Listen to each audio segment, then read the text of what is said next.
Vini Vini ভিজি কিংবা Ochoa নামক সেই মহাপ্রাচীরের শেষ পর্যন্ত থেমে যাওয়া, কিংবা এই যে সামনে অপেক্ষা করছে দুটো গুরুত্বপূর্ণ ম্যাচ, সুইডেনের মুখোমুখি হচ্ছে এশিয়ার পাওয়ার হাউস দি সামুরাই জাপান, এবং তার পাশাপাশি ইকুয়েডরের মুখোমুখি হচ্ছে জার্মানি। কি হতে যাচ্ছে শেষ রাউন্ডের খেলা, সবকিছু নিয়ে আপনাদের সাথে কথা বলবো আজ ডি বক্সে। এবং ডি বক্সে আপনাদের সাথে আছি বলবীর প্রান্তর, এবং আমার সাথে আছেন কে? আহমেদ বিন পারভেজ। ক্লিয়ার হয়ে নিলাম যে কে আছেন, আহমেদ বিন পারভেজ। ইয়েস, সবাইকে স্বাগত জানাচ্ছি। আমাদেরকে দেখতে এবং শুনতে পাচ্ছেন যথাক্রমে চ্যানেল আইতে, এবং তারপরে ওটিটি প্ল্যাটফর্ম আই স্ক্রিনে এবং রেডিও ভূমি 92.8 FM এ। বলবীর প্রান্তর, আজকে সেই যে বলটা পাস দিলাম, গতকালকেও দিয়েছিলাম, দেখেছেন আপনারা, এবং এই বলের পাস দিন দিন আরো কঠিন থেকে কঠিনতম হচ্ছে বলা যায়। কিন্তু সবার আগে আমি বলবো গতকালের ম্যাচের ব্রাজিলের কথা। ইয়েস, দুজন পর্তুগালের জার্সি যদিও পরে আছি, বাট মনে প্রাণে একজন আর্জেন্টিনা এবং একজন তো ব্রাজিল, আপনারা সবাই জানেন। But yes, Brazil played ফ্যান্টাস্টিকলি yesterday, এবং ব্রাজিলের খেলায় সবাই বলে যে ভিনিসিয়াস জুনিয়রের কথা গতকালকে, but I guess midfield worked it so well. Brazil 1-2-3 করে আগাচ্ছে। আমরা যদি সেভাবে যাই, প্রথম ম্যাচটায় শুধুমাত্র ভিনিসিয়াস জ্বলে উঠেছিলেন, দ্বিতীয় ম্যাচটায় ভিনিসিয়াসের সঙ্গী হলেন কুনিয়া, এবং তৃতীয় ম্যাচটায় এসে আরো একজন জ্বলে উঠলেন যার নাম ব্রুনো গিমারেস। সুতরাং আস্তে আস্তে করে ব্রাজিলের তারকারা কিন্তু একে একে জ্বলে উঠছেন ওই লাইট বাল্বগুলোর মতো, এবং আস্তে আস্তে ব্রাজিল যত এগিয়ে যাচ্ছে আমার কাছে মনে হয় যে তাদের পুরো খেলাটার যে বিষয়টা আছে, সব প্লেয়াররাই হয়তো ফর্মে চলে আসবেন কোয়ার্টার ফাইনালে যেতে যেতে। তবে গতকালের ম্যাচ নিয়ে বেশ কিছু কন্ট্রোভার্সিও ছিল প্রান্তর। আমরা কিন্তু দেখেছি রেফারির একটা সিদ্ধান্ত নিয়ে অনেক আলোচনা হয়েছে, কারণ ভিনিসিয়াস জুনিয়র ওখানে যদি ফাউল না ধরা হতো তাহলে কিন্তু ব্রাজিল আরো একটা গোল হয়তো পেয়ে যেত। কোশ্চেন, সেটা আপনার কি মনে হয়, ফাউল হয়েছিল নাকি হয় নাই? আমার কাছে মনে হয় রেফারির সিদ্ধান্তই সঠিক, রেফারি যা বলবেন তাই। তিনি এটা হচ্ছে এভিডেন্টিক্যাল। আমি বলবো যে সবার কাছে, একজনের কাছে একজনের পার্সপেক্টিভ ডিফারেন্ট হয়। আমার কাছে যেমন যেটা মনে হয়েছে যে না, সেটা ফাউল ছিল না, গোলই ছিল, এরকম মানে হ্যাটট্রিক হয়েছে। বাট একটা মিলিয়ন ডলার কোশ্চেন অবশ্যই, যে কার্লো আনচেলত্তি শেষ পর্যন্ত ভিনিসিয়াসকে কি উপহার দেবেন সেই হেডের কারণে। না, দারুণ একটা হেডার, এবং ভিনিসিয়াসের সাথে আমার মনে হয় ব্রুনো গিমারেসকে প্রশংসা করতে হবে। যেভাবে রাইট সাইড থেকে তিনি ক্রসটা মেরেছেন, ভিনিসিয়াস কিন্তু এমন এক জায়গায় ছিলেন সেখান থেকে হেডারটা তার মিট করার কথা নয়, ডিফেন্ডারের সামনে দাঁড়িয়ে সেখান থেকে একটা টার্ন নিয়ে পেছনে গিয়ে তারপরে হেডারে মিট করেছেন। Fantastic header. এবং আমার মনে হয় যে কার্লো অ্যানচেলোটি ভিনিসিয়াস জুনিয়রের আসলে রিয়াল মাদ্রিদের যে যুগলবন্দি, সেটারও আরেকটা বহিঃপ্রকাশ আমরা কিন্তু দেখছি, এবং আরেকটা ট্রানজিশন দেখছি। আপনারা যতই মন খারাপ করেন বা না করেন, নেইমারের ব্রাজিল হয়তো এখন আর নেই, এখন ভিনির ব্রাজিল কিন্তু হয়ে যাচ্ছে। Absolutely, Neymar the poster boy of Brazilian football, তিনি কিন্তু নেমেছেন, এবং শেষ দিকে তখন যিনি তাকে সাবস্টিটিউট করছিলেন কুনি, আমরা সাধারণত দেখি যে সাবস্টিটিউট করা প্লেয়ার একটু মাথা নত করে থাকেন, আস্তে আস্তে যান, বাট কুনিয়া গতকালকে হাসতে হাসতে যেভাবে নেইমারকে স্বাগত জানালেন মাঠে, this was rare, isn't it? অবশ্যই, এবং কুনিয়া এত খুশি মনে সাবড অফ হচ্ছিলেন কারণ তিনি দেখছিলেন যে the centre of all attraction Neymar, তিনি লাইনের বাইরে দাঁড়িয়ে আছেন, অপেক্ষা করছেন শেষ কিছু মুহূর্ত তিনি ব্রাজিল দলের হয়ে খেলবেন। খেলেছেন, ভালো খেলেছেন, একটা শটও নিয়েছিলেন, বেশ কিছু ভালো থ্রু বল ছিল, কিছু ক্রস ছিল। ছোটখাটো ভাবেই নেইমার দেখিয়ে দিয়েছেন 14-15 মিনিট খেলে তিনি আসলে 90 মিনিট খেলতে পারলে ব্রাজিলের জন্য আরো অনেক বেশি উপকার হবে। নানদালেস স্কটল্যান্ডের এই লো ব্লকটাকে ব্রাজিল সফলভাবে ভেঙেছে, গ্রুপ চ্যাম্পিয়ন হয়েছে। এবারে তারা অপেক্ষায় রয়েছে ওই যে নেদারল্যান্ডস এবং জাপানের যে গ্রুপটা, যাদের খেলা আজকে রাতে, সেখানে আসলে কি হয়। অ্যাবসলিউটলি, জাপান সুইডেনের মুখোমুখি হবে, দি ব্লু সামুরাই মুখোমুখি হবে সুইডিশদের, এবং সুইডেন কিন্তু অনেক কোণঠাসা বলা যায়। যে তাদের রূপকথাটা মনে হচ্ছিল যে প্রথম ম্যাচে তিউনিসিয়াকে 5-1 গোলে ধরাশায়ী করে উড়ছে, তারপরে ঠিক সেই একই ব্যবধানে নেদারল্যান্ডস এর কাছে তারা ধরাশায়ী হয়েছে। সুইডেনের ওভারঅল জার্নিটা এখন কিভাবে দেখছেন? It's a up and down situation সুইডেনের জন্য, কারণ তাদের ফরওয়ার্ড লাইনটা আমরা জানি যে ওয়ার্ল্ড কাপ শুরুর আগ থেকেই অনেক প্রমিসিং মনে হতো। সবাই বলছিলেন আলেকজান্ডার ইজাকের কথা, সবাই বলছিলেন ইয়োকেরেজের কথা, সবাই বলছিলেন অ্যান্টনি ইলাঙ্গার কথা। মিডফিল্ডেও তাদের বেশ কিছু ইমপ্রেসিভ ফুটবলার্স রয়েছেন, ডিফেন্সে লিন্ডেলফের মতো একজন সলিড ডিফেন্ডার রয়েছেন।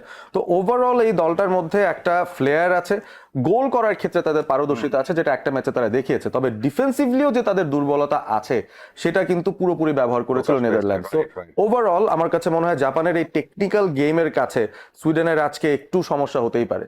সো যারা এই যে এই উদযাপনটা দেখার জন্য তৈরি হচ্ছেন, যারা ইংলিশ প্রিমিয়ার লিগ ফলো করেন বেসিক্যালি, তারা জানেন যে উদযাপনটা কার। সো তিনি আজকে অবশ্যই উজ্জীবিত থাকবেন জাপানের বিপক্ষে।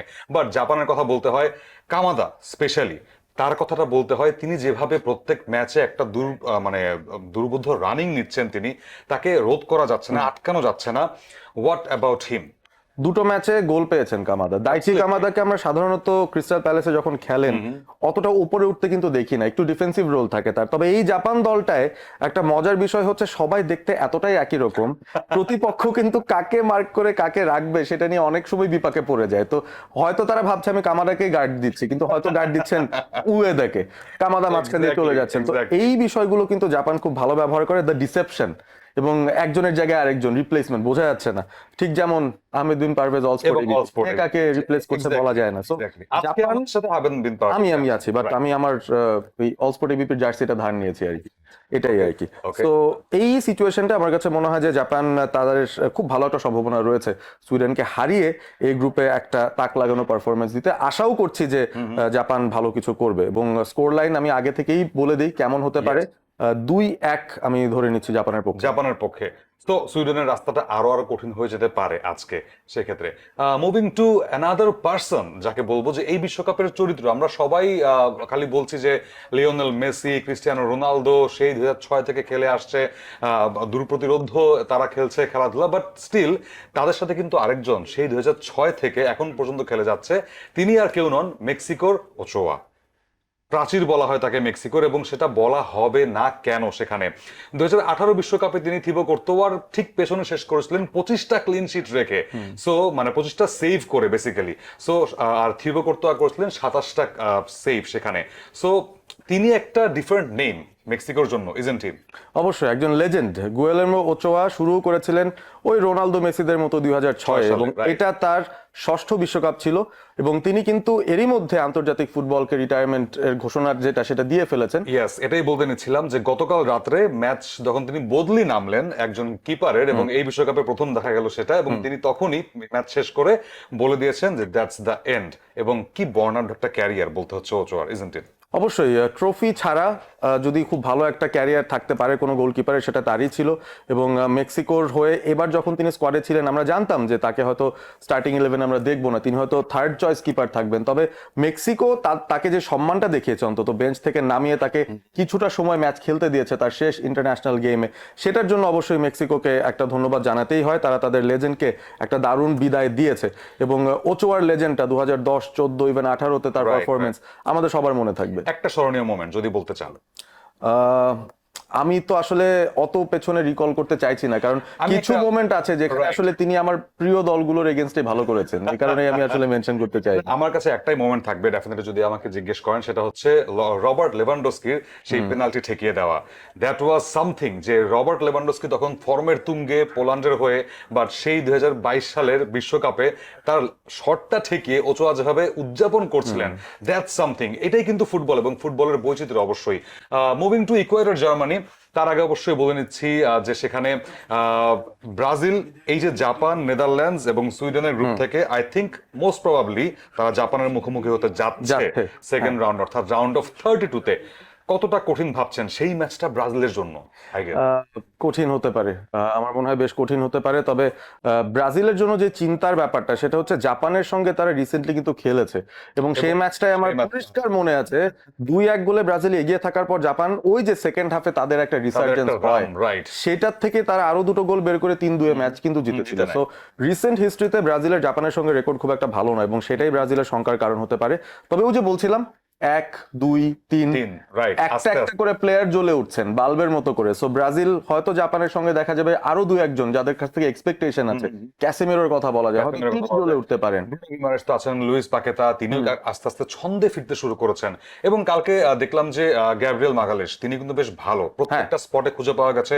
স্পট কিক নেওয়ার সময় গ্যাব্রিয়েল মাগালেশকে স্পেশালি আমি মার্ক করছিলাম because of that Arsenal link, definitely set পিসে দুর্দান্ত। সো ব্রাজিল কিন্তু আলটিমেটলি, এই যে ইটালি যে নেই, আমার দ্বিতীয় ফেভারিট দল ছিল, সো ইটালি না থাকলেও কার্লো আছেন সেই ডাগ আউটে, ইতালির কোচ। সো তিনি আই গেস ব্রাজিলকে পথ দেখাবেন আরো, এবং বাংলাদেশের কোটি কোটি ব্রাজিল ভক্ত সমর্থক আমার মতো ডেফিনেটলি আরো খুশি হবে। অনেক কঠিন পথ অপেক্ষা করছে ব্রাজিলের জন্য, প্লাস অন্যান্য দলগুলো যেভাবে আস্তে আস্তে নিজেদের খেলায় আসতে শুরু করেছে। সামনে প্রত্যেকটা ম্যাচ রাতে একই সময় শুরু হতে যাচ্ছে, যাতে প্রতিপক্ষ একে অন্যকে না দেখে ফেলে। সো সেই সবগুলো ম্যাচের এক্সাইটমেন্ট নিয়ে আমরা আমরা থাকবো সব জায়গায়। আমাদেরকে চ্যানেল আইতে দেখছেন, ডি বক্সে ডেফিনেটলি আই স্ক্রিনে আমাদের সবগুলো ম্যাচের লাইভ সম্প্রচার যাচ্ছে এবং তার পাশাপাশি বাংলা ধারাভাষ্য শুনতে পাচ্ছেন রেডিও ভূমিতে। সো সাথেই থাকবেন আমাদের। আপাতত বিদায় নিচ্ছি ডি বক্স থেকে। আমি বলবীর প্রান্তর এবং আহমেদ বিন পারভেজ যুক্ত হয়ে যাব আবারও আগামীকাল কোনো একটা পর্বে। সেই পর্যন্ত good bye, tata and feel the magic of football.